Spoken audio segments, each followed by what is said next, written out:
பகிரண்ட புவனேஸ்வரி மா ஓங்கார உள்ளதோர் பகிரண்ட புவனேஸ்வரி மா ஆதிசக்தினி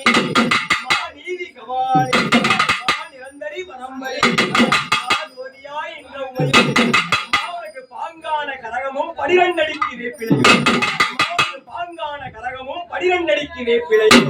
மாடி யமனோடு வாதாய் மா எருமகன காபு மாடி பரமனோடு வாதாய் பூஜை நான் கொண்டான் வேளையில கனகம் பிறந்ததம்மா கண்ணனூறு வேளையில உடுக்கை பிறந்ததம்மா பூமி அவனுக்கு வேம்பு பிறந்ததம்மா விஜயநகர் பட்டணம்மா வேளையில அவனுக்கு சிவம்பு பிறந்ததம்மா சிவலிங்க பாறையிலே கனகமம்மா புறப்பட்டு அருமம்மா கோழி முட்டை கண்ணழகி கோடாரி வள்ளழகி சிங்கப்பல் வடிவழகி